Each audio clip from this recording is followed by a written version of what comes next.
Ingat, bahagian pahit dekat lidah berada di bahagian paling belakang. So kita labelkan, kita pilih label huruf Q yang mewakili bahagian yang peka terhadap rasa pahit. Okay, soalan yang kedua. Gerak balas tumbuhan terhadap rangsangan. Simple. Okay. Gambar ni dibagi. Okay, dia dah bagi hint dekat awak dah. Pokok ni dia tumbuh ke arah cahaya. Bengkok ke arah cahaya. So kita kata, okay, bila dia adalah rangsangan melibatkan cahaya. So cahaya ni rangsangan ni lah. Okay. Rangsangan. Bila pembesaran pula. Bila rangsangan terhadap cahaya, maka kita namakan jenis rangsangan ni sebagai fototropism. Okay, fototropism. Dan ingat, okay, fototropism ini biasanya melibatkan bahagian atas pokok ataupun kita sebut dia bahagian pucuk lah. Okay, bahagian yang berdaun. Okay, kenapa dia bertindak balas terhadap fototropism? Sebab dia nak gunakan cahaya matahari untuk buat fotosintesis. Sebab tu bahagian atas yang terlibat. Okey, so untuk soalan ini, yang kedua, okey, gerak balas yang terlibat adalah fototropism.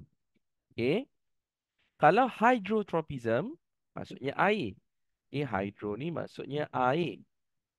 So, yang terlibat ataupun bahagian yang kita sebut sebagai positif hydrotropism adalah bahagian akar. Sebab dia tertanam di dalam tanah. So, ini akar. Awak ingat akar. A yang pertama untuk air. R ni untuk graviti. Okey, so akar dia ada dua. Air dengan graviti. Kalau pucuk dia lebih kepada phototropism dengan sentuhan lah. Dia boleh jadi tigmo, dia boleh jadi nestic. Okay. Geotropism ni rangsangan terhadap graviti.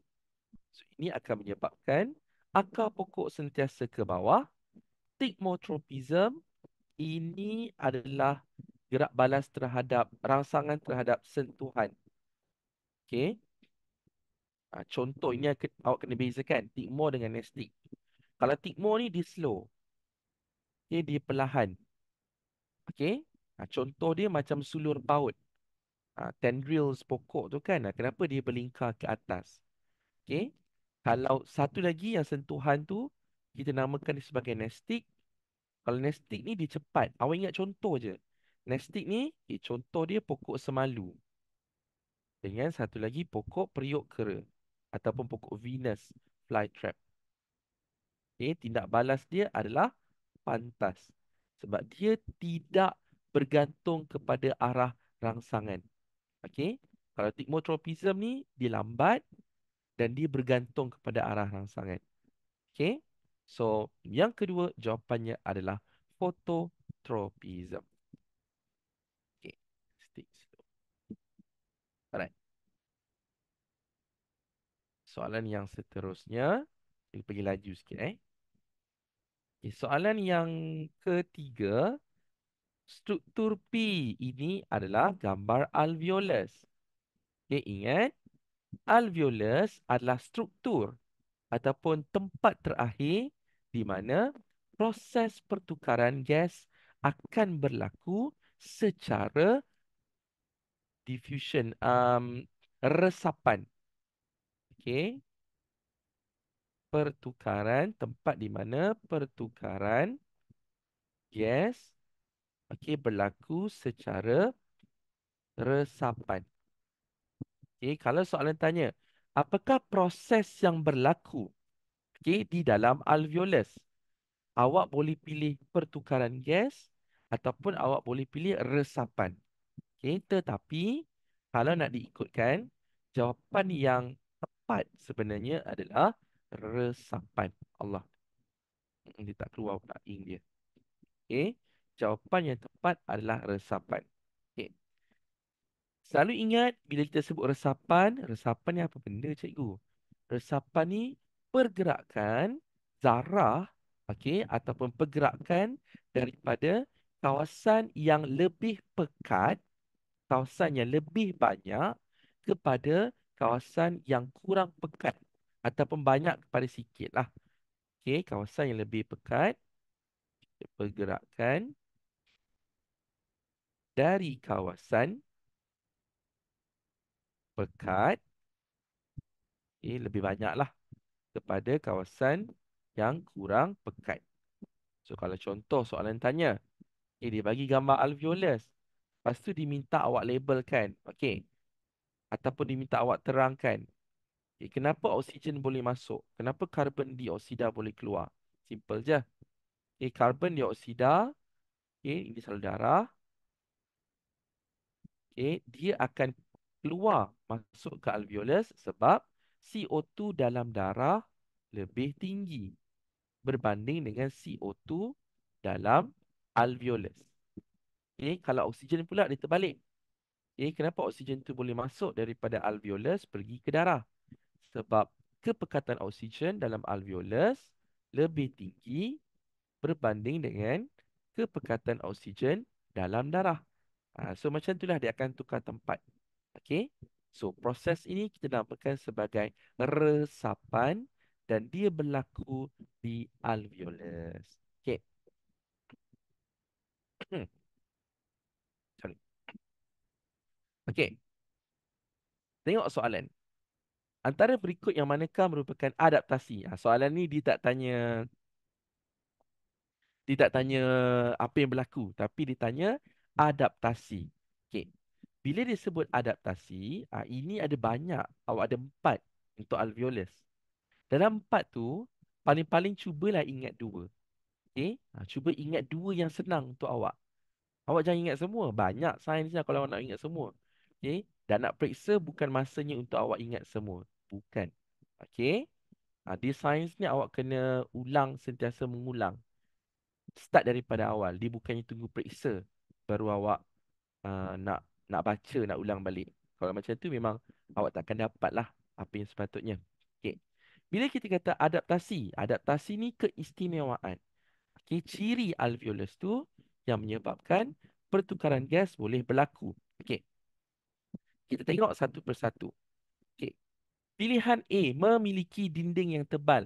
Ini logik lah. Okey. Kalau awak kata dinding alveolus tu tebal, ingat kalau tebal, pertukaran gas ni dia akan berlaku sangat perlahan, sangat slow.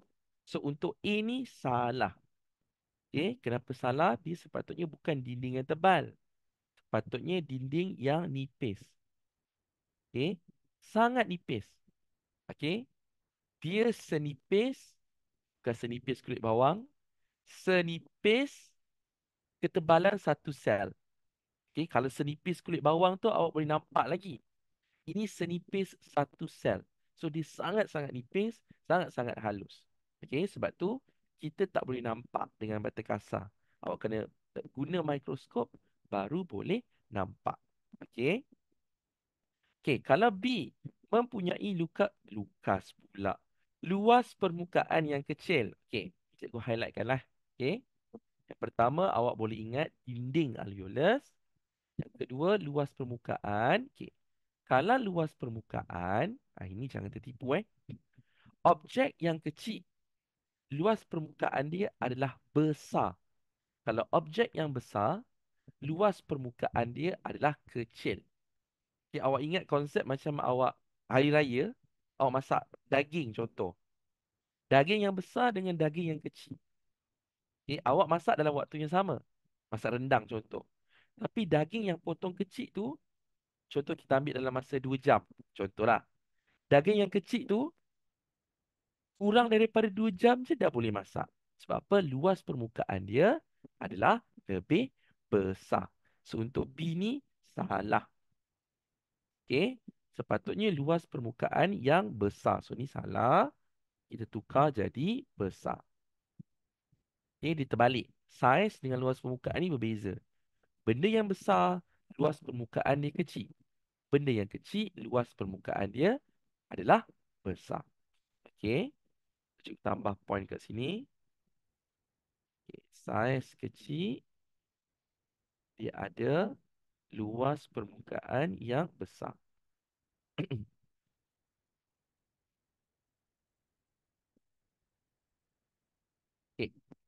mesti memiliki dinding yang lembap. Ini dari segi keadaan dinding itulah, masih lagi dinding juga. Dinding yang lembap ini betul. Okey, memiliki dinding yang lembap. Sebab apa ini betul? Okey, gas bila kita sebut resapan, dia kalau makin lembap, maksudnya dia makin basah, proses tu akan lagi pantas. Okey, terutama resapan yang melibatkan gas. Okey, so dinding dia mesti lembap. Macam mana dinding alveolus tu boleh lembap, cikgu? Sebab dia ada darah dan dia ada cecair dalam badan. Okey, so yang ini betul lah. Ini dinding yang lembap. Okey. Kalau diliputi oleh jaringan kapilari darah. Kapilari darah ni dah betul lah. Okay, jaringan kapilari darah. Awak bayangkan dia macam sebiji buah anggur. Dekat atas buah anggur yang sebiji tu, dia ada banyak jaring. Okay, itulah jaringan kapilari darah. Salur darah yang sangat halus. Okay. Cuma yang salahnya dekat pilihan ni adalah kurang padat. Okay, kalau kurang padat tu maksudnya sikit. So ini salah. Okay, dia bukan kurang padat. Sepatutnya sangat padat. Maksudnya dia sangat banyak. Okay, so ini sepatutnya tukar kepada padat. Okay. Ha. So kita boleh kata dekat sini alveolus ni ciri pertama dia dinding yang nipis dan lembab. Dah dua dah. Luas permukaan yang besar. Ketiga. Dan yang keempat. Jadi diliputi oleh jaringan kapilari darah yang padat ataupun banyak. Okay. Kat situ je dah empat. Dah lima dah. Okay. So itu adalah jawapan untuk soalan yang ketiga. Okay. Memiliki dinding yang lembap supaya gas tu senang. Sekejap, gas tu dia senang nak meresap masuk dan juga keluar. Alright. So nombor tiga jawapannya adalah C. Soalan seterusnya. Apa ni? Oh, soalan yang keempat. Tindak balas kurang cergas. Cergas kat sini bukan maksudnya exercise. Cergas dekat sini merujuk kepada tindak balas logam. Okay. Untuk tindak balas yang kurang cergas, ini bergantung kepada susunan logam. Okey. Awak kena pilih tindak balas yang melibatkan logam yang kurang reaktif. Ini bab yang keempat. Okey, logam kurang reaktif. Okey. Logam yang kurang reaktif dia lebih bawah. Okay, so cikgu senaraikan dia punya nama-nama dia. Kita guna simbol. Okay, cikgu pun tak berapa nak hafal sangat tapi bolehlah. Sikit-sikit tu bolehlah. Okay, so logam yang pertama kita mulakan dengan potasium. So cikgu guna simbol. Kelly nak cari Maggie ala zinc. Okay. Potasium, A potasium, Na sodium, Ca kalsium, Mg magnesium, Al aluminium. Okey. Dekat tengah-tengah ni, lepas aluminium kita ada zinc. Antara aluminium dengan zinc kita ada karbon. Okey. Lepas tu seterusnya bawah zinc sebelum kita masuk logam yang seterusnya kita ada unsur hidrogen. Okey, karbon dengan hidrogen ni dia bukan logam. Tetapi kita masukkan sekali dalam kereaktifan. Siri kereaktifan ni sebab dia membantu kita untuk kenal pasti yang mana satu reaktif, yang mana satu kurang reaktif. Okey, tindak balas lah dari segi tindak balas. Okey, aluminium, karbon. Okey, so kita sambung. Lepas zinc, kita akan ada ferrum ataupun nama Melayu di besi, Fe. Lepas tu tin, Sn, timah, plumbum, Pb, cuprum, mercury, perak ataupun argentum dengan emas. Okay, cuprum, Cu, mercury, Hg, argentum. Argentum tu perak lah. Okay, Ag dan akhir sekali adalah Au, emas. Okay, yang ini hafal lah. Okay, kalau boleh, hafal. Cari cara macam mana awak nak hafal. Okay, so pilihlah mana satu logam yang kurang reaktif. Okay, tengok nama je. Magnesium, zinc, telur yang digoreng. Apa pula telur yang digoreng terlibat pula? Telur yang digoreng tak ada kaitan Ya, telur yang digoreng tak ada kaitan. Ini endotermik, exotermik. So, dia tak ada kaitan langsung untuk yang ini. Okay. D, kita ada besi. Okay.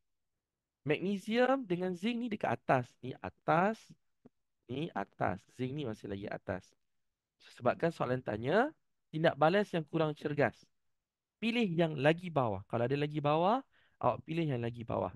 So, untuk yang keempat ni jawapannya adalah besi. Fe. Okay. Silah. Besi terdedah kepada udara.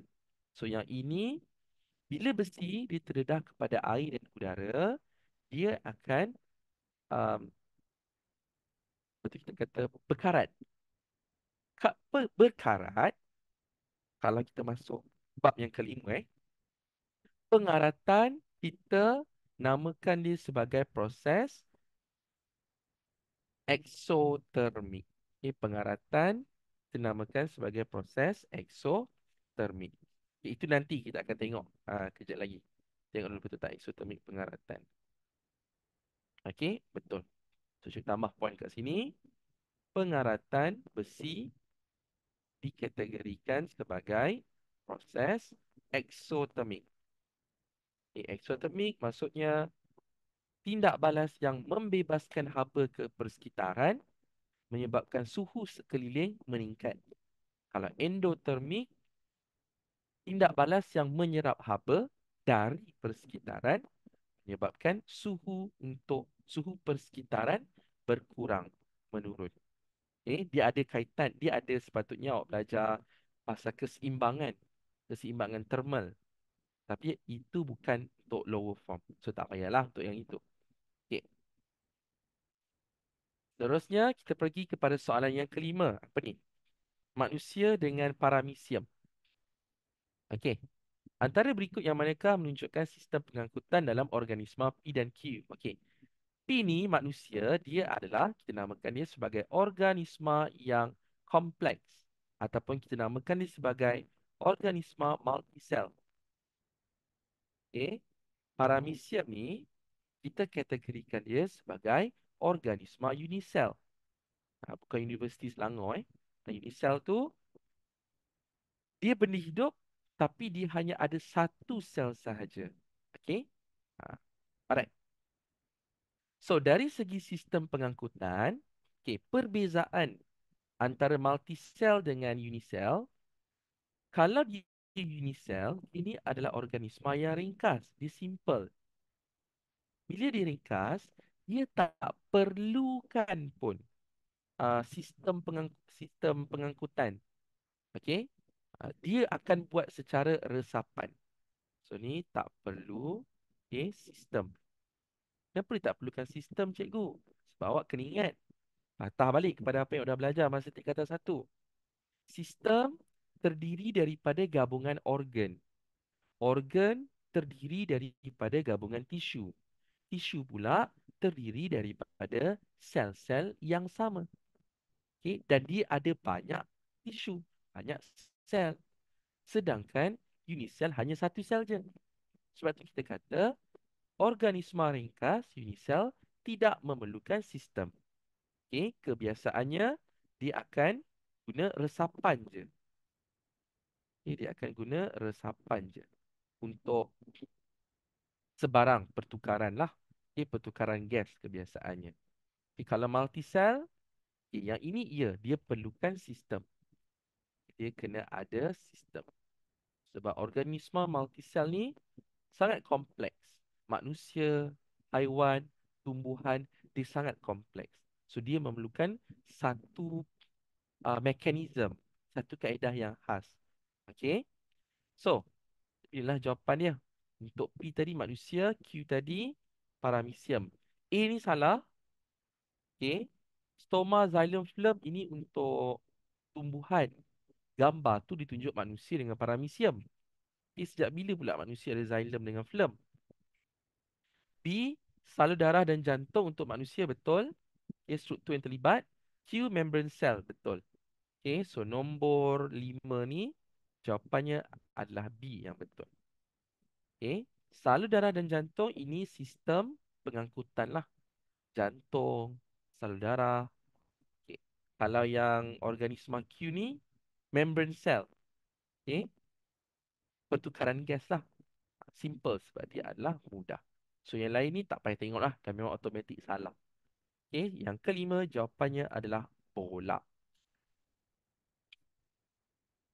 Okay, soalan seterusnya.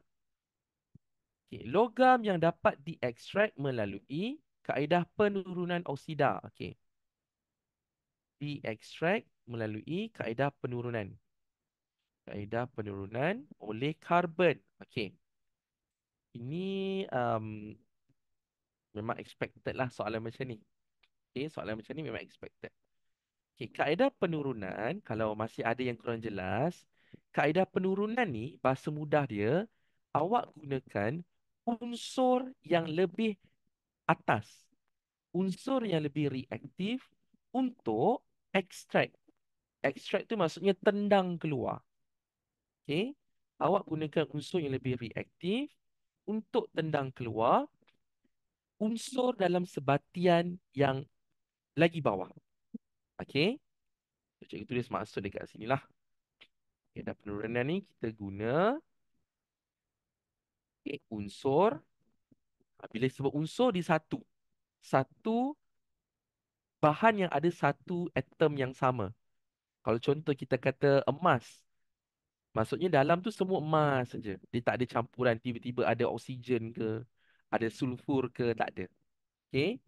Guna unsur yang lebih atas. Cikgu guna bahasa mudah lah. Okay. Untuk ganti kedudukan. Cikgu guna istilah tendang keluar. Okay. Untuk ganti. Okay. Unsur dalam sebatian yang lagi bawah. Lagi bawah maksudnya dia kurang reaktif. Okay. Alright. So, untuk yang ini, okay, dia gunakan karbon. Kadang-kadang soalan boleh tanya karbon. Yang paling biasa karbon lah. Hidrogen jarang. Okay, hidrogen jarang. Okay. Untuk yang ini, okay, awak kena pilih logam yang lagi bawah dari karbon. Okay, pilih logam yang bawah, okay, daripada karbon. Jangan pilih atas. Sebab kalau awak pilih atas karbon, lagi atas maksudnya dia lagi reaktif. So kalau awak guna juga, dia tak jadi apa. Ini tak kena ada sebarang tindak balas kimia. Ni cikgu, macam mana kita nak tahu tindak balas kimia tu berlaku? Satu, pembentukan penghasilan bubble, okey, buih. Yang kedua, suhu meningkat, perubahan suhu. Ataupun yang ketiga, awak tengok perubahan warna. Tapi eksperimen bab 4 ni kebiasaannya kita tengok dua benda. Satu, dia hasilkan gas ataupun tidak. Kalau tidak balas tu menghasilkan gas. Yang kedua, kita tengok dari segi perubahan warna. Okay. Alright. So, antara empat ni, yang paling bawah, Allah ni senangnya. Kita ambil lah timah, tin. Okay. Jangan ambil magnesium, kalium, kalsium. Sebab tiga ni dekat atas karbon. Awak tengok balik. Yang cikgu tulis tadi tu. Okay, dekat sini. Okay, ambil lah mana-mana logam yang berada di bawah karbon. Okay, start daripada zinc sampai cuprum. Okay. Atas karbon tak boleh. Kalau awak guna karbon, contoh awak guna karbon dengan ni. Cikgu bagi contoh lah dekat sini. Contoh awak guna karbon. Bertindak balas dengan kita ambil um, biji besi. Ferrum oxida. Ferrum oxida ni, orang Melayu kita sebut biji besi. Bila awak nampak perkataan biji, biji ni dia membawa maksud, dia tak, bukan tak suci. Dia tak, dia bukannya 100% logam. Maksudnya dia ada benda lain. Okay. So BJ ni awak kena ingat nama dia ada oksida. Okay. So BJ besi maksudnya dia ada oksigen bergabung dengan ferrum. Okay. Kalau macam ni contoh. Ferrum ni dia lagi bawah daripada C. Okay. Ataupun kita buat macam ni lah. Karbon lagi atas daripada ferrum. Ataupun kita boleh juga sebut ferrum ni dia lagi atas, lagi bawah daripada karbon. So yang ini dia adalah tidak balas. Okay. So kalau macam ni dia akan, karbon ni nanti dia akan tendang keluar ferrum. So dia akan ambil alih kedudukan ferrum. So dia akan keluarkan ferrum dan dia akan, karbon tu nanti dia akan bergabung dengan karbon dengan oksida menjadi karbon dioksida.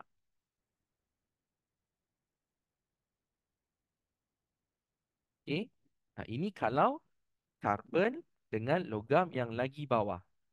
Tapi kalau awak pakai karbon dengan logam yang lagi atas, contoh awak guna karbon dengan cikgu ambil kalsium oksida. Okay. Dia kan, kalau berempat ni awak kena kenal pasti siapa yang wujud sebagai unsur. Yang kedua awak kena tanya diri awak, unsur tu yang satu tu dia mampu tak tendang keluar unsur logam dalam sebatian. Okey, macam mana awak tahu? Unsur logam dalam sebatian tu mesti bawah daripada unsur tu. Okey, so kalau macam kes yang kedua ni, awak bandingkan karbon dengan kalsium. Kalsium ni lagi atas daripada karbon. So yang ini tak boleh lah. Dia tak ada sebarang tindak balas kimia. Macam tu. Okay.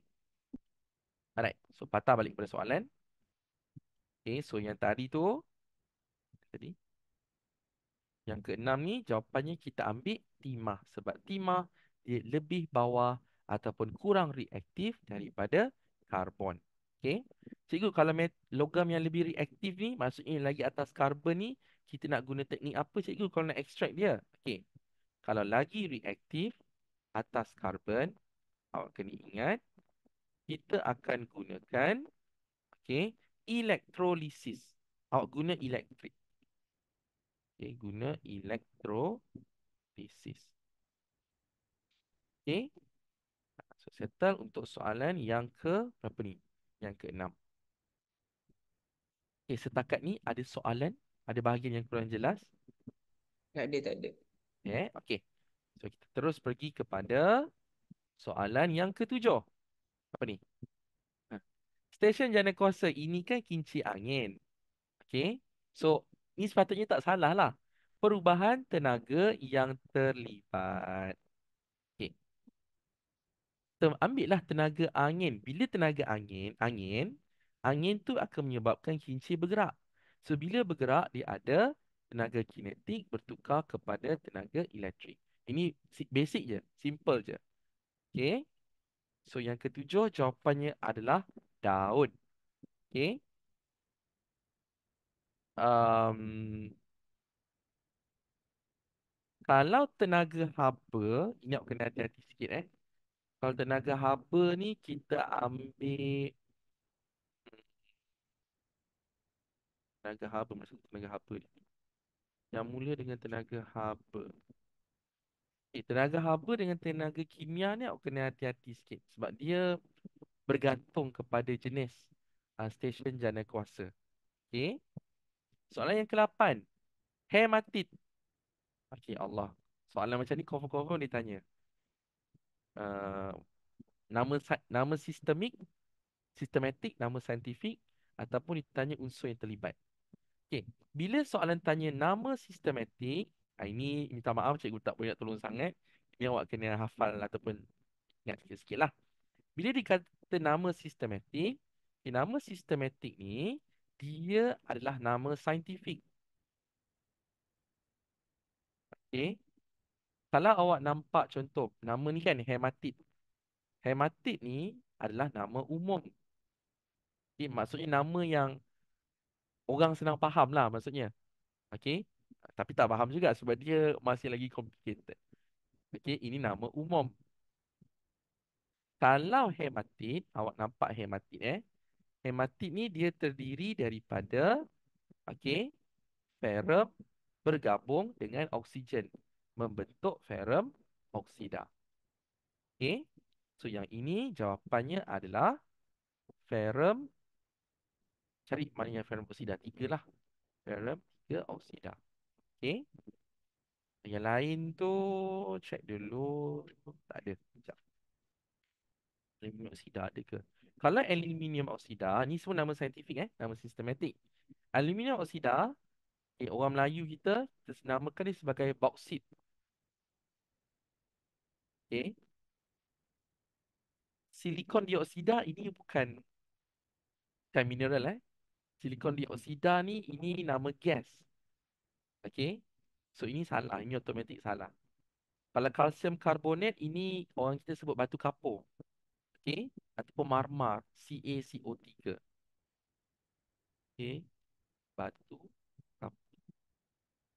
Okey, kalsium karbonat CaCO. Okey. So yang ke-8 settle. Soalan seterusnya. Soalan yang ke-9. Pak cikgu tak tahu apa soalan yang difokuskan untuk bahagian C. So kita recap lah. Okay. At least awak dapat sikit-sikit. Apa ni? Fungsi sistem X. Dah nampak gambar ni ada trakea, ada diafragma dengan peparu. So ini adalah sistem respirasi lah. Okay. Ini sistem respirasi. Okay. Ataupun sistem pernafasan lah kita sebut. Apakah fungsi sistem X? Okay. Kaitkan dengan oksigen dan karbon dioksida.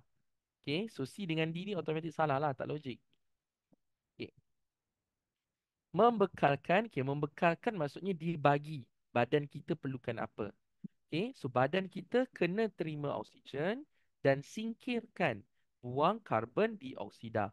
So yang ini jawapannya adalah bola. Okay, membekalkan oksigen dan mengeluarkan karbon dioksida daripada sel badan.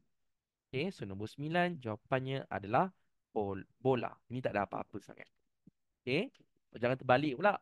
Awak kata membekalkan karbon dioksida dan menyingkirkan oksigen. Itu betul kalau awak adalah pokok.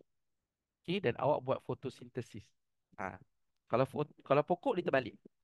Nak buat makanan, fotosintesis dia kena guna CO2. Okay, tapi dalam masa sama dia buat juga respirasi. Tapi waktu malam lah kebiasaannya. Okay. Soalan 10. Transformer. Allah, senangnya. Okay, transformer ini awak tengok bilangan point yang kedua kita panggil uh, lilitan yang kedua. Ini kan banyak. Okay.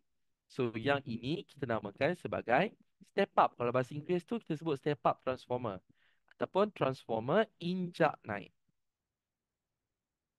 Okay, dah nama pun injak naik. So fungsi dia meningkatkan voltan, bukan arus tau. Transformer tugas dia menaikkan atau menurunkan voltan, bukan arus. Okay. So, yang ini jawapannya adalah A.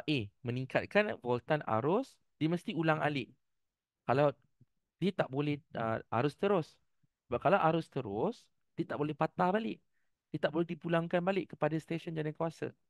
Okay, so yang ini jawapannya adalah A. Okay, meningkatkan voltan arus terus. Arus ulang alik. Benda cikgu cakap ni. Kalau menurunkan voltan arus ulang alik, ini adalah transformer injak turun. Okay. C dengan D ni automatik salah. Tak ada kaitan langsung.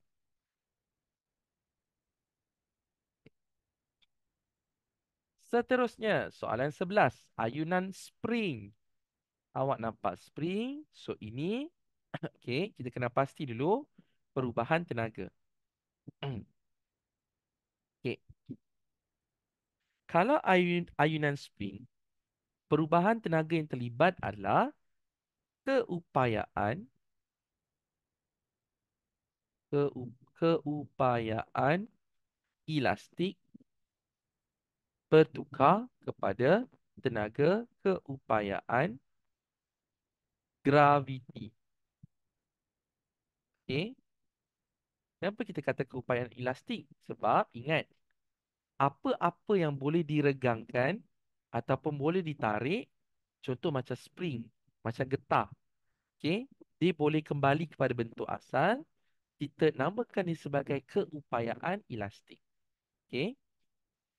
Graviti, kenapa bertukar kepada graviti? So, awak bayangkan awak letak beban ni, okey, dekat awak gantungkan dekat spring tu. Spring tu dia berubah ketinggian dia daripada X, dia turun pergi ke Y. Okey. Kenapa bukan kinetik, cikgu? Kinetik tu ada.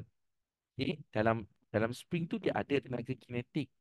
Tetapi kita tak ambil kira sebab pergerakan yang terhasil tu, walaupun dia ada tenaga kinetik, tetapi tenaga kinetik ni sangat sikit.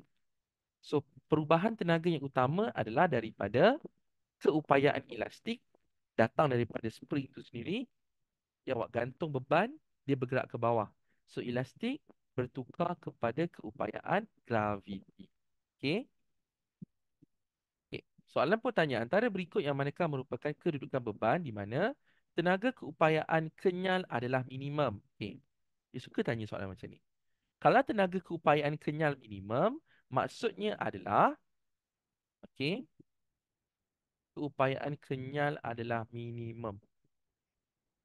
Okay, kita tengok antara tiga ni. Keupayaan kenyal adalah minimum. Minimum. Kalau di dekat kedudukan X, okay, yang ini, sekejap, bagi cikgu tengok dulu. X, Y, Z. Okay. Kalau dia dekat kedudukan X, okay, beban tu dekat kedudukan X, yang ini tenaga kenyal dia masih lagi rendah. Okay. Y ni pun rendah juga. Okay. Kalau Z ni, tenaga keupayaan kenyal adalah minimum. Okay. Z ni dia jadi tinggi. Okay. Kenapa tinggi, cikgu? Sebab dia stop dekat Z. Okay. Tapi tak apa, itu tak perlu terangkan lebih. Sekarang dimasuk fizik yang lebih dalam pula. Okay. So, kalau soalan tanya tenaga keupayaan kenyal minimum, awak ambil dekat kedudukan yang tengah. Okay. Ini sebenarnya paling minimum. Sebab dia berada di tengah. Okay. Paling minimum. Okay. So, yang ini jawapannya adalah Y. Okay. Awak jangan ambil X dengan Z tu. Okay. Walaupun kita kata X tu dia masih ada tenaga keupayaan kenyal sikit, tapi dia masih lagi tinggi berbanding dengan Y. Okay, sebab dekat Y tu, kenapa kita kata dia minimum? Sebab dia sekejap je dekat Y. Okay, dia sekejap dekat Y, lepas tu akhirnya dia turun ke Z. So kita kata Y ni paling minimum lah. Okay, X tu kenapa dia lagi tinggi sikit daripada Y? Sebab dia kedudukan asal. Z tu, okay, dia dah berhenti. Macam tu. Okay, so ini jawapannya adalah pola. Okay. Soalan 12, karbon 14. Okay, awak nampak karbon 14 dengan arkeologi. Yang ini fungsi dia kita gunakan untuk, cikgu cerita bahasa mudah, untuk tentukan usia ataupun dah berapa tahun dah fosil tu. Okay, kita kaitkan dengan usia fosil. Okay. So yang ini yang berkaitan dengan fosil. Okay.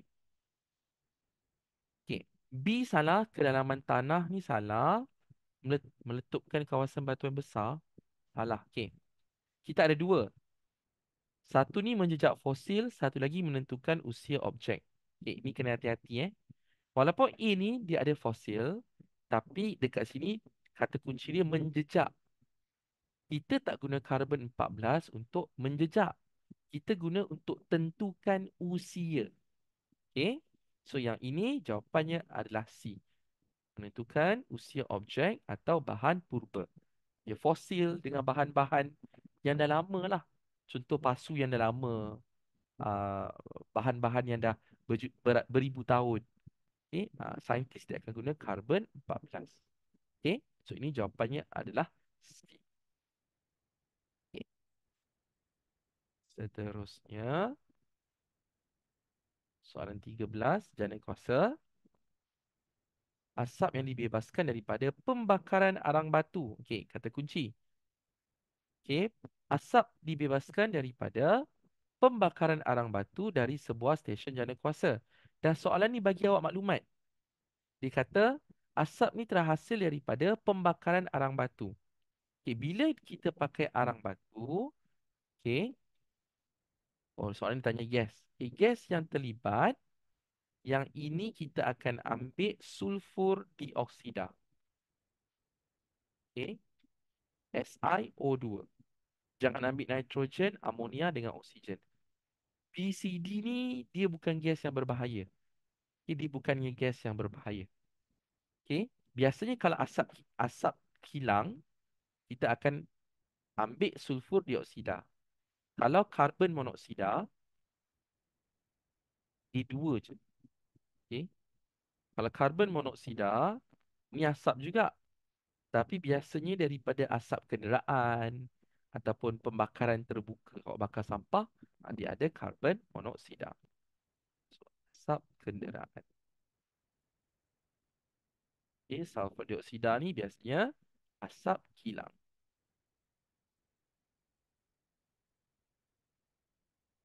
Okay, so settle untuk soalan yang ke-13. Okay. Soalan seterusnya, 14. Darah. Dia disahkan mempunyai darah daripada kumpulan A. Okay, untuk darah ni ingat yang menentukan kategori darah seseorang itu adalah antigen darah. Okay, saya cek itu dekat sini. Okay, kumpulan darah, okay, membawa maksud darah tu ada kumpulan darah sama dengan jenis antigen. Antigen ni apa cikgu? Tu kau awak lupa lah Tu kau awak lupa. Antigen tu maksudnya protein. Okay, sejenis protein. Okay. So kalau kita kata orang tu kumpulan A, maksudnya dalam badan dia, dia ada antigen A. Okay. Dan awak kena ingat, darah ni ataupun kadang-kadang dibagi soalan derma organ, dia mesti berkaitan dengan darah, mesti daripada golongan ataupun kumpulan darah yang sama. Sebab bila ada darah yang kategori darah yang sama, kumpulan A mesti terima daripada kumpulan A, ataupun satu lagi diterima daripada kumpulan O, O pun boleh juga. Okay, dia ada antigen A, bermaksud dia takkan ada sebarang masalah nanti. Kalau tiba-tiba orang tu darah A, tapi yang masuk dalam badan dia darah AB ataupun darah B. Itu nanti boleh menyebabkan kematian. Darah tu boleh bergumpal. Okay. Alright. So, apakah yang berlaku jika dia menerima darah daripada penerima kumpulan darah AB? Okay. Walaupun kita kata darah AB ni, nama dia ada A, tetapi dari segi antigen, okay, AB darah AB, cikgu buat point dekat sini. Darah AB ni, dia ada antigen AB. Antigen A dan B. Check ni. Oh, sorry. Double check dulu. Antigen AB. Betul. Okay. Dia ada A, tapi dalam masa yang sama dia ada antigen B. So, tak boleh. Okay. Darah AB, kita namakan dia sebagai penerima darah universal. Maksudnya dia boleh terima daripada sesiapa je. Tapi bila dia nak derma, dia hanya boleh bagi dekat AB saja. Okay, dia tak boleh bagi dekat A, dia tak boleh bagi dekat B. Okay. Dekat O pun tak boleh. Sebab darah O ni penderma universal. Dia boleh bagi dekat sesiapa je yang dia nak. Tetapi dia hanya boleh terima daripada golongan O sahaja. Okay. So, untuk soalan ni, yang masuk tu darah AB. Tak sama kumpulan. So, bila tak sama kumpulan, apa yang berlaku adalah darah akan bergumpal dan menyebabkan kematian. So B. Darah memang akan bergumpal. Okay, sebab tu tak boleh suka-suka. Kalau awak nak contoh aksiden ke benda ke nak derma darah, biasanya doktor akan buat test dulu. Tengok kumpulan darah ni sama ke tak sama. Sama juga dengan organ. Pendermaan organ. Okay, dia berkait. Kalau masuk juga, awak sumbat masuk juga, memang akan mati. Tak, sebab bila dah masuk, awak tak boleh keluarkan balik. Terutama kalau darah. Awak nak keluarkan macam mana? Okay. Ha. So yang ini jawapannya adalah bola. Okay, darah akan berkumpal dan menyebabkan kematian mangsa. Okay. Ingat tadi, darah O boleh bagi dekat sesiapa, tapi hanya terima darah O saja. Darah AB, dia boleh terima daripada sesiapa saja, tetapi dia boleh derma pada AB saja. Kalau darah A, dia boleh bagi dekat orang darah A saja. Okay. Kalau darah B pun, dia boleh terima daripada orang darah uh, B atau O. A tadi pun boleh terima daripada A ataupun O. Okay. Tapi kalau dia nak bagi, A mesti bagi dekat A. B mesti bagi dekat A saja. Macam tu. Okay. Ini bab yang ketiga. Bagian darah. Okay. Soalan seterusnya. Bilangan proton dan elektron bagi dua jenis zarah. Ya, tengok dekat sini Okay. X dan Y. Bilangan proton dan juga elektron. Okay. Yang ini cikgu buat point. Pendek je. Bila kita sebut atom atom awak kena ingat bilangan proton mesti sama dengan elektron.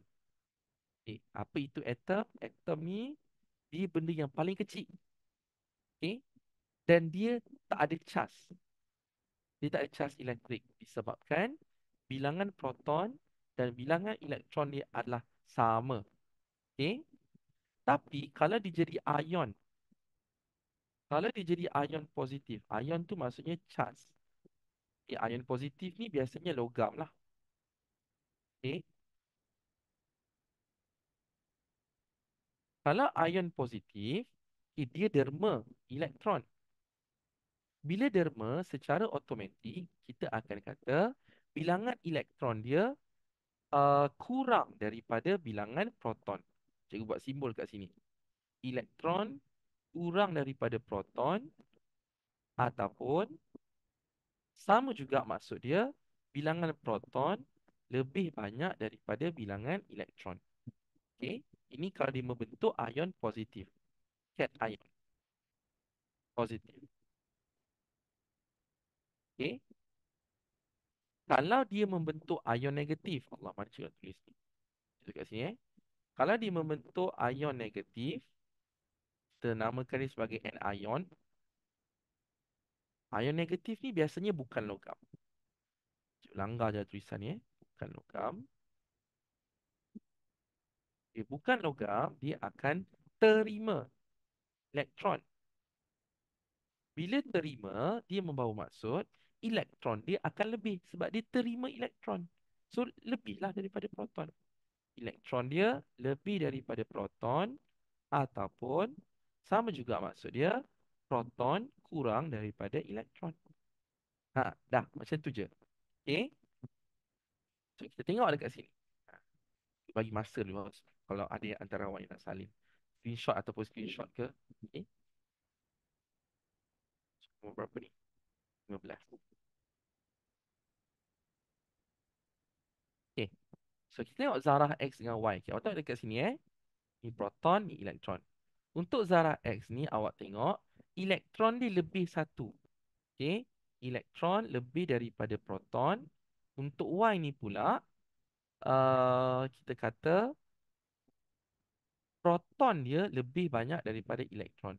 So secara automatik X ini dia adalah okay, apa tadi? Charge negatif, ion negatif. And ion dia membentuk ion negatif. Y ini pula disebabkan dia ada lebih proton daripada elektron, so dia akan membentuk ion positif. Okay. So kita tengok charge. Okay. So ion negatif, charge negatif. So X ni charge negatif, Y ni membentuk ion positif. So charge dia positif. Okay, so ini kita ambil X negatif, Y positif. X negatif, Y positif. C. Okay, dia macam tu je. Dia tengok nama. Okay. Kalau awak kata dia ion negatif maksudnya dia ada lebih elektron. Okay, kalau awak kata dia ion positif, dia ada lebih proton. Sebab tu dia jadi positif. Okay, macam tu. Okay, so untuk ini jawapannya adalah C. Okay, jangan risau, sekejap lagi cikgu bagi short break sekejap. Okay, soalan 16, fenomena X. Ini tumpuk matahari. Ni bab 9, bab 10 ni cikgu tak berapa ni sangat. Okay, sebab dia lebih kepada apa tu kita kata bacaan lah sebenarnya dengan just untuk pengetahuan saja. Tapi bacalah juga kalau dalam periksa tu baca je. Okay. Tengok cikgu awak. Awak mesti dapat detect punya. Cikgu awak dia ajar part mana yang dilebihkan.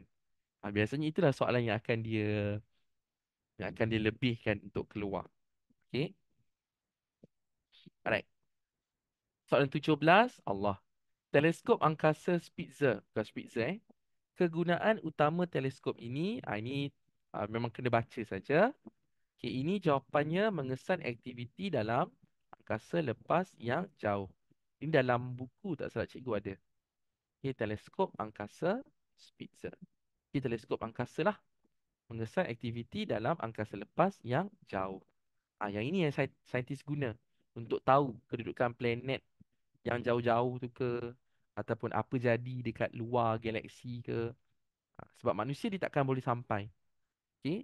Sebab itu limitation kita. Takkan boleh sampai. Kita boleh tahu ilmu tu, tetapi kita tak akan sampai. Sebab dia mengambil masa uh, unit tahun cahaya. So memang impossible lah. 1 tahun cahaya pun kita tak sampai. Okay. Soalan 18. Okay. RGN. Pilon Rangkaian Grid Nasional. Bagaimanakah rangkaian ini mengatasi masalah kerosakan stesen jana kuasa? Okay. Yang ini okay. Rangkaian Grid Nasional ni, RGN ni, inilah pencawang lah kita sebut. Orang kita sebut pencawang. Okay. Pencawang ni dia ada tugas dia. Okay. Dia menerima arus ataupun voltan yang besar daripada stesen jana kuasa. Okay. So, cara untuk dielakkan kerosakan, kebiasaannya dia akan salurkan elektrik tu daripada satu pencawang kepada pencawang yang lain. Dia takkan simpan tau. Tapi dia akan salurkan. So untuk yang ini jawapannya adalah A. Menyalurkan elektrik dari satu pencawang kepada pencawang, elektrik dari pencawang ke kawasan yang diperlukan. Dia takkan simpan. Okay.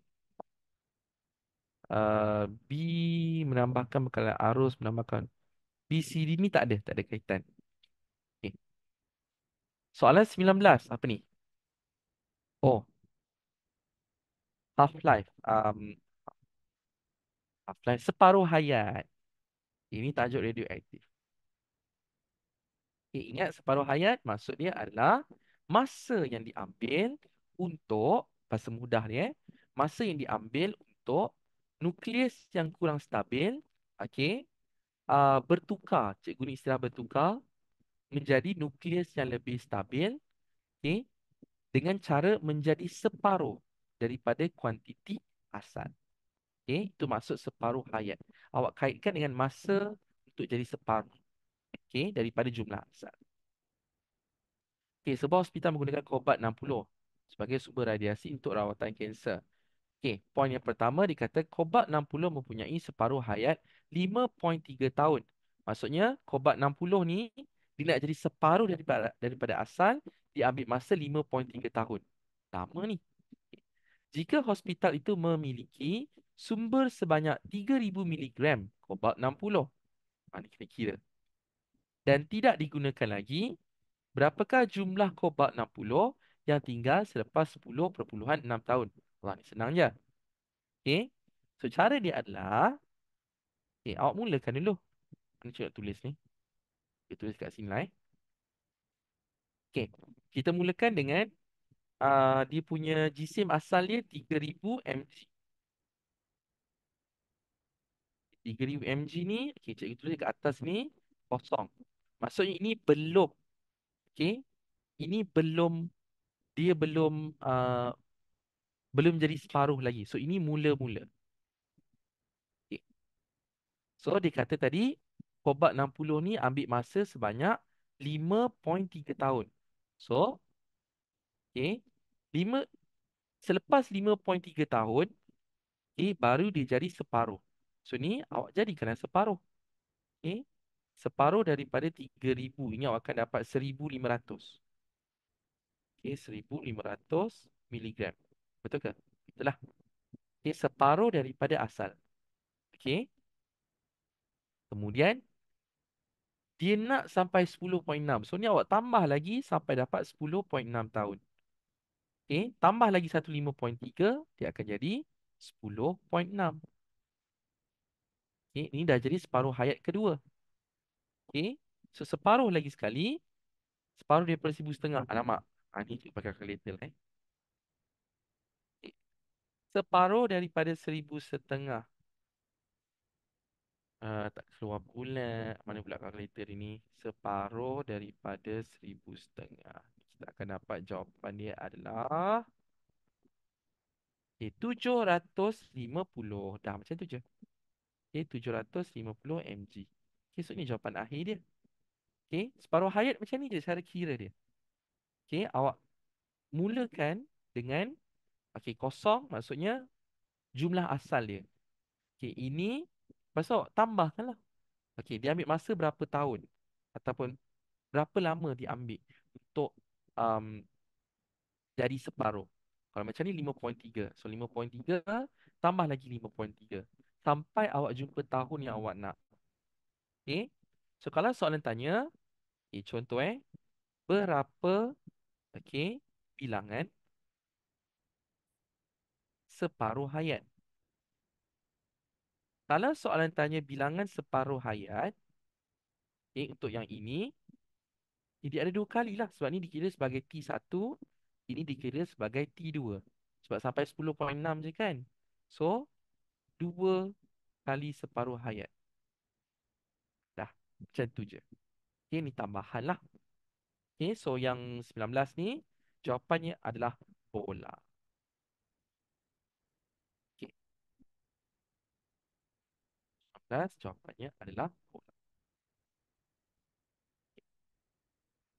Soalan last sebelum kita cikgu bagi rehat. Panjang asal spring adalah 0.5 meter. Panjang baru 0.3 meter. Berapakah tenaga kupak yang kenyal? Bagusnya dia dah bagi formula Pakai je formula ni. 1/2 Fx. Berapa F dia bagi ni? Masukkan nilai 1/2. F dia, daya dikenakan 30. So, gantikan 30. Untuk X, X ni ada dua, cikgu nak ambil mana satu? Kita ada panjang asal, kita ada panjang baru. So, awak tolakkan.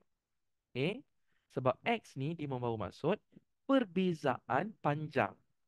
So tolakkan 0.5 tolak dengan 0.3. Lepas tu susah-susah dapat jawapan. Ni 15. Lepas tu 0.5 tolak 0.3 awak akan dapat 0.2. So 15 darab 0.2 ni awak akan dapat 3.0 kalau tak salah. Allah. 15 darab 0.3.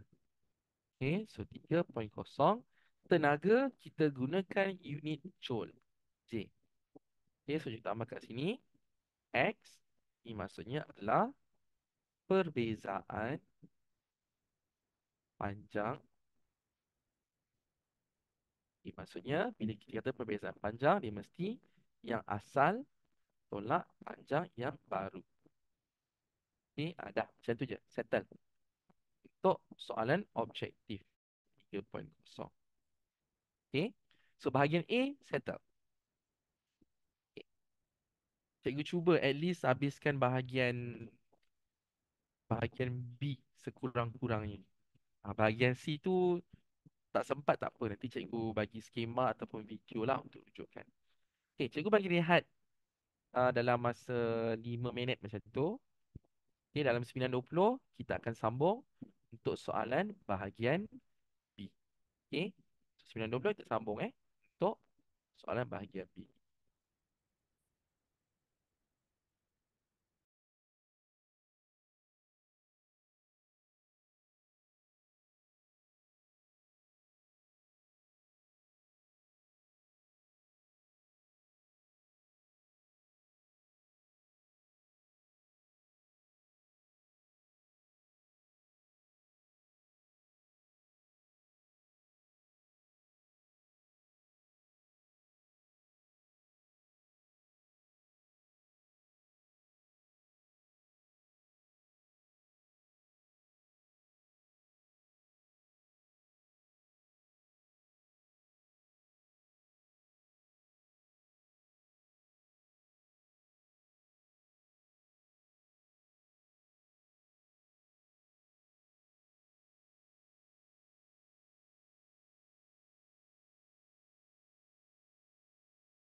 Testing, satu, dua, tiga, satu, dua, tiga. Okay.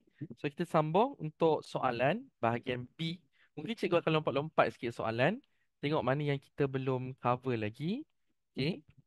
Alright, so kita tengok kepada soalan yang pertama, bahagian B, struktur stoma tumbuhan.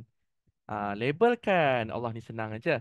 Okay, X ni, okay, dia tunjuk dekat bahagian kosong ni. So, ini kita namakan dia sebagai liang stoma.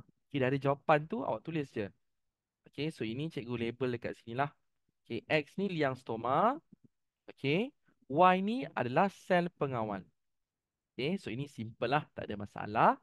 Okay, soalan B, dua keadaan stoma. Stoma terbuka dan juga stoma tertutup. Okay, semoga tak keluar soalan yang ini. Semoga tak keluar soalan yang ini. Okay, so dia agak complicated sedikit lah. Okay, so untuk yang pertama, keadaan P. P tadi ni terbuka.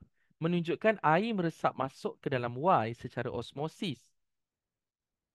Menyebabkan Y menjadi segar. Okey, kata kunci dia kat sini. Air meresap masuk secara osmosis. Ia menyebabkan sel segar. Bukan segar tau, segar. Kita guna segar. Okey, dia kata keadaan P. Air masuk, okey betul lah. Okey, kalau air masuk ke dalam stoma, okey, sel pengawal tu dia akan bengkok. Okey. Dia macam awak lah, macam kita. Ingat konsep dia. Awak minum air. Bila awak minum air, mulut awak akan terbuka. Okey, supaya air tu boleh masuk. So yang ini betul lah. Okey, benar. Okey. So dia bagi kata kunci. Kalau soalan tanya lah. Dia tiba-tiba keluar kat bahagian C. Dia tanya, terangkan bagaimana stoma boleh terbuka. So kat sini dah ada 3 poin dah. Yang pertama awak kata air daripada luar meresap masuk secara osmosis. Bila sebut pergerakan air mesti sebut secara osmosis. Okey, dia resapan tapi khas untuk air sahaja. Okey, dan yang seterusnya awak kena sebut uh, menjadi segah. Okey, sel pengawal menjadi segah. Okey. Alright. So ini dah 3 poin dah. Macam tu. Okay. Keadaan Q. Q ni tadi yang tertutup. Kelembapan udara tinggi. Kalau kelembapan udara tinggi, maksudnya udara tu banyak air. Okay. Udara tu banyak air. Contoh dia macam mendung ataupun tak ada cahaya matahari. Air meresap masuk. Air meresap masuk. Okey. Kalau air boleh meresap masuk. Tapi dia tak akan jadi flaccid. Okay, so ini salah. Ini salah. Okay. Flaccid, apa maksud flaccid? Okay. Flaccid ni lawan bagi segar. Okay. Orang Melayu kita sebut layu. Okay. Tapi dalam bio, dalam sains, flaccid ni membawa maksud sel tumbuhan tu, dia jadi kurang air. Biasanya kalau flaccid, air akan keluar. Okay. Biasanya, air keluar waktu cuaca panas lah. Cuaca yang terlalu panas. Okay. So, nombor 2 ni salah. Okay, nombor 2 ni salah. Okay. Yang ketiga, keadaan Q berlaku semasa fotosintesis. Menyebabkan Y flaccid dan lurus. Okay, kalau nak buat fotosintesis, okay, fotosintesis dia mesti terbuka. Okay, dia akan buka, dia akan tutup. Buka dengan tutup. Okay. Menyebabkan Y menjadi flaccid dan lurus. Tak. Ini bukan flaccid. Salah dia kat sini. Okay. Bila dia jadi flaccid, bila dia buat fotosintesis, air akan masuk. Okey, air akan masuk. Kenapa air kena masuk cikgu? Sebab fotosintesis kan dia memerlukan air. Memerlukan karbon dioksida. So bila air masuk, sel pengawal dia akan jadi segar sepatutnya. So ini palsu juga. Okey, sepatutnya semasa proses fotosintesis berlaku, Y menjadi segah dan membingkuk. Y ni membingkuk keluar. Okay, membingkuk keluar. Sebab apa? Air masuk. Okay. Macam tu je.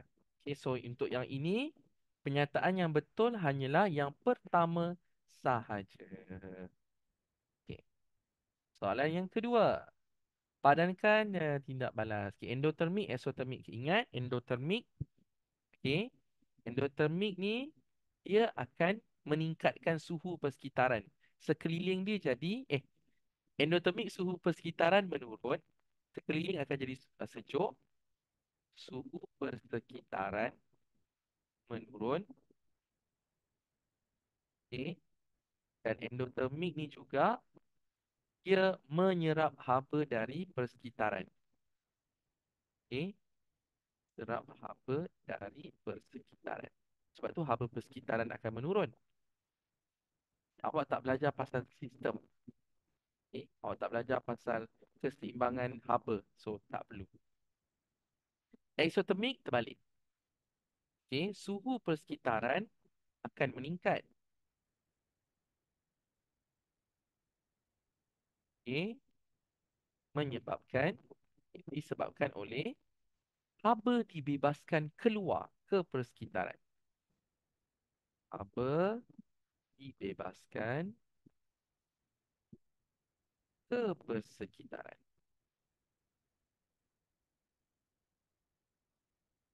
Okay. Alright. Okay. So, contoh. Dibagi fotosintesis melarutkan gula dalam air dengan pengaratan. Okay.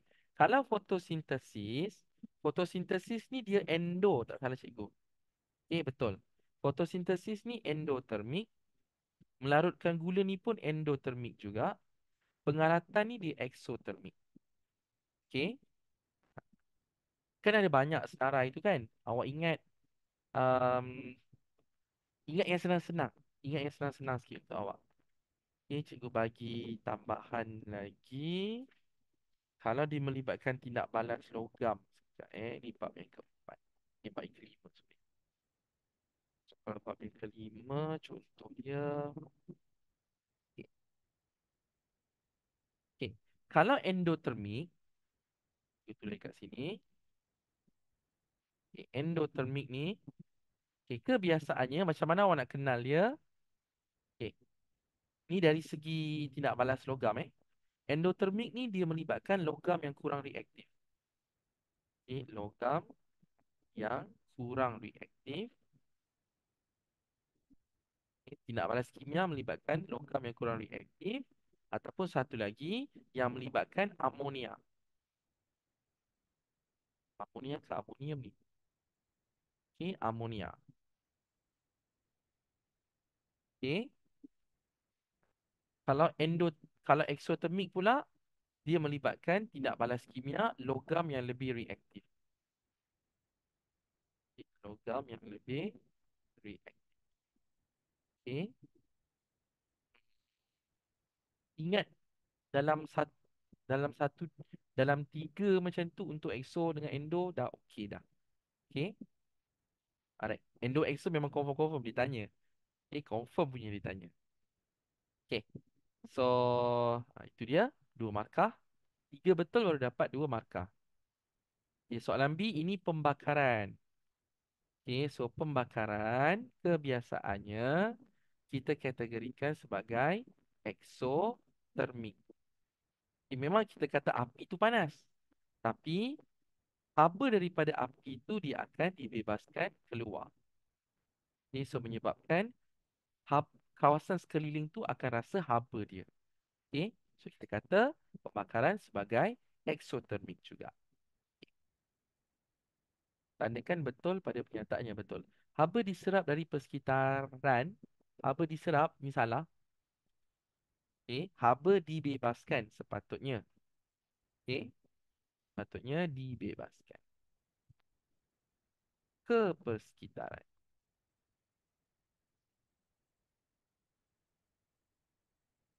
Kedua, tindak balas menyebabkan suhu meningkat dalam hasil tindak balas. Ini eksotermik, so betul lah. Suhu persekitaran meningkat, betul. Yang ketiga, haba dibebaskan ke persekitaran, betul. Okey. Cikgu, kalau yang salah ni saya tak tanda boleh, cikgu? Saya tanda yang betul je. Boleh, tak ada masalah. Okey. Sebab soalan ni kata tandakan betul pada pernyataan yang betul. Okey. Dia tak suruh awak tandakan pun untuk pernyataan yang salah. So tak jadi isu pun. Okey. Tapi macam cakap kalau macam cakap dia tengok cikgu jugalah. Kadang-kadang ada cikgu ni dia strict. Okey. Dia tengok yang betul je baru dia bagi markah. Kadang-kadang ada cikgu yang nak membantu, okeylah, budak ni ditanda, dia tahu nombor satu ni salah. Walaupun soalan kata tandakan betul pada pernyataan yang betul, tapi ditanda salah pada pernyataan yang pertama sebab pernyataan pertama tu salah. Ada setengah cikgu dia akan bagi markah juga sebab nak menolong. Okey. Okey, soalan seterusnya. Soalan nombor berapa ni?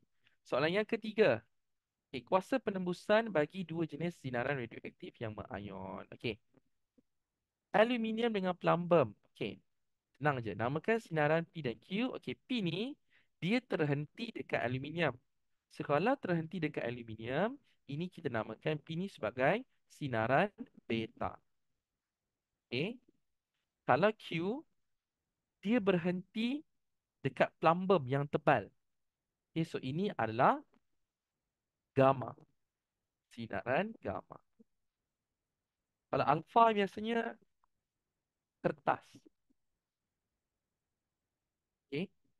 Setakat ni cikgu tak jumpa lagi soalan yang ditukar.